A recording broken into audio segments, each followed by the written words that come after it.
Hi everyone, I hope you're having an awesome Christmas time. It's summer here in New Zealand, long days, warm temperatures. I'm having so much fun just exploring and spending time with family.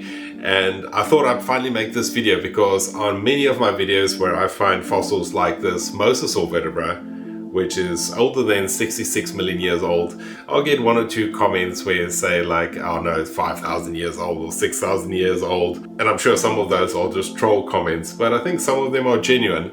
So I thought I'd make a video on this because my perspective might be a little bit unique. I've been a Christian for 40 odd years and I grew up in Africa, so not really the West. So my perspective might be slightly different, and I think of myself as a scientist. I love spending time with fossils, I love finding out about animals, I love learning about DNA and evolution. So my perspective might, be a little bit of both sides. And this is definitely not a us versus them kind of video, where I take down someone or someone takes me down, hopefully. This is just looking at the historical reasons where that 6,000 year figure came from. If you've got a different belief or a different opinion, or if you think I got something wrong, that's quite possible. It doesn't change how I feel about any of you, and hopefully it doesn't change how you feel about me. We can still find cool fossils together and just enjoy the nature. So let's start right back at the beginning where it all began. So where did it all come from? Let's do the scientific perspective first. So the Big Bang is when the universe was extremely hot and dense, and space was much smaller. Everything we see today was packed together in a small space. Then it suddenly started expanding in the blink of an eye, and this is the Big Bang. Now, one of the laws of thermodynamics is that energy cannot be created or destroyed. It can only change from one form to the other. This means the universe is a closed loop system with a certain amount of energy inside it, which can't be changed. And thanks to Einstein's equation E equals mc squared, we can see that energy and matter are interchangeable. So if you squeeze enough energy into a tiny space, it can turn into a particle like a proton or a neutron. And protons or neutrons can be seen as energy that's been tied into knots. And to give you an idea of the energy involved in this, if you want to make only 1 gram of carbon, you would need 25 terawatt hours of electricity, which is roughly 60% of how much electricity the whole of New Zealand uses in 1 year. That's just to make 1 gram of carbon. The biblical perspective of where the universe came from is that God made it out of nothing during the creation described in Genesis. And I thought the order of creation is quite interesting. So you had light first, then plants, then animals, then humans. The question I had growing up, and I'm sure a few people have had, if God created the universe, who created God? One of the big questions around the scientific viewpoint is, where did all that energy come from? You just heard how much energy is needed to create 1 gram of carbon.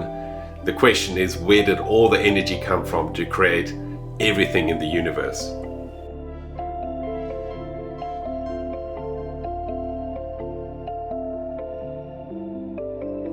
I really do love looking back at the time the universe was created and all the maths that was involved. It's super interesting to me. And at a high level, there's no conflict that I can see between the biblical account and the Big Bang theory. We're moving closer to where that 6,000 number comes from. But before we get there, we have to have a quick look at the history of the Christian church. There was a historical figure of Jesus of Nazareth, and he was killed by Pontius Pilate. We've got some really good record of that, not just in the Bible, but in the Roman records. The followers of Jesus then spread his message across the Roman world and into places such as India. And then for the first 1,000 years, they were pretty much functioning as one church, led by different bishops. And this united church had these meetings where they would decide on doctrine and also on things like which books should be in the Bible. Then around 1054, the Western Church broke away and became the Roman Catholic Church, led by the Bishop of Rome, also known as the Pope. The Eastern Church stayed the same and is usually known as the Orthodox Church. Then in the 1520s, Martin Luther started the Protestant Reformation, which created a bunch more denominations. In 1534, the Church of England broke away from the Roman Catholic Church. In 1609, the Baptist Church broke away from the Church of England. In the 1700s and 1800s, there were a series of what was called awakenings. Some of those started some more churches like the Methodist Church. And today we've got thousands of flavors of Christian churches, some of them interpreting the Bible without any real links to the early church and without any context to how the Bible was written and when it was written. The reason I wanted to talk about the splintering of the church is that it made it a lot easier for ideas to take root. You didn't have to now and go and convince 50 bishops and biblical scholars that your idea was actually in keeping with the biblical tradition. And now we finally get to this 6,000 year number. The first person that I found that popularized this was James Ussher, and he was an archbishop in the Church of Ireland, and this was in around the 1650s. And he got to this number by adding up the genealogies in the Bible, especially Genesis, and then tried to synchronize those biblical events with historical events he had access to. And he was very precise. He came up with a day, a specific day, Sunday, 23 October, 4004 BC. That's when the earth was created, or the creation started, for 6 days. He was then able to assign dates to all the important biblical events, and those were actually printed in English Bibles, which is why they became so popular. People assumed that because they were printed in the Bibles, they had to be true, especially because they were so precise. This seems to have been mainly in Protestant circles, as the Orthodox, Roman Catholic and Anglican churches never made a proclamation about the age of the earth or the universe. Then during the 1800s and 1900s, there were some rapid changes in science. Geology revealed that the earth is millions or billions of years old. Astronomy revealed the scale of the universe, how big it actually is. And biology was transformed by Charles Darwin and his theory of evolution. These discoveries directly conflicted with the literal reading of Genesis, if Genesis was assumed to be a scientific timeline. This caused some of the churches, especially the churches in America, to push back against the scientific narrative and them to double down on the 6,000 year number, taking a literal view of Genesis.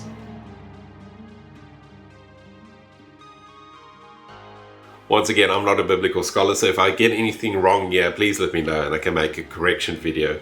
But this is the info I got from, spending a couple of weeks looking into this. And, like I say, I've been in these circles for quite a while now, so I've heard a few of these arguments before.